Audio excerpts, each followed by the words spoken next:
តលំហាត់គេនេះអានីក្រាលកំណត់អានីក្រាល e ស្មើនឹងអានីក្រាលកំណត់ពី0ទៅផាយលើ2នៃ sin cube x កូស 5x បូកកូស 5x បូក sin 5x កូស cube x dx អញ្ចឹងយើងឃើញថា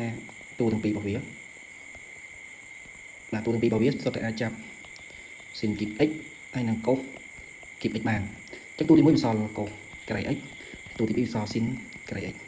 ទាំងអស់ហ្នឹង dx អញ្ចឹង sin ក្រេបូកកូសក្រេនឹងស្រាប់ហើយ1អញ្ចឹងវាស្មើនឹងអានីក្រាលកំណត់ពី0ទៅផាយលើ2នៃអា sin cube នេះខ្ញុំអាចសេថា sin ក្រេ x គុណនឹង sin x ហើយគុណនឹងកូស cube x dx គុណ1យើងបាច់សេណាកុំសាដឹងថា sin ក្រេស្មើអី sin ក្រេវា1ដកកូសក្រេអញ្ចឹងខ្ញុំអាចសេថាកូស cube x ហើយគុណនឹង sin x dx តោះមកខ្ញុំតាំងតេស្មើនឹងកូស x អញ្ចឹងនាំឲ្យ derivativeតេរបស់យើងស្មើដក sin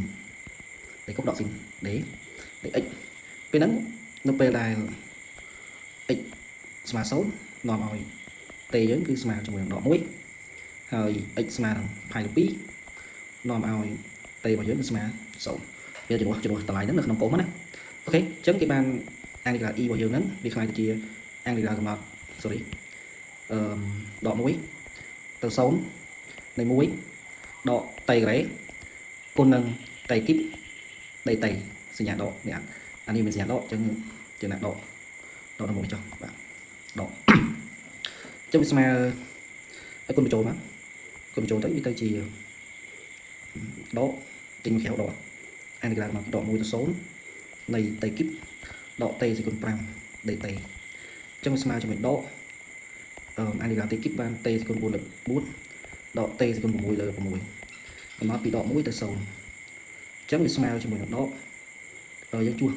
ស0យកទៅជួស0ទៅបាន0ហើយដកជួដក1យកទៅហើយបានដក1សេគុណ4ចែកជាមួយនឹង4ដកជាមួយនឹងដក1សេគុណ6ចែកនឹង6ជាកណីដកអានោះគឺដក1លើ4គុណសញ្ញាចូលបូក1លើ6ភាគបាយរូប12អញ្ចឹងវា3ដក2លើ12ស្មើ1លើ12ចម្លើយរបស់យើង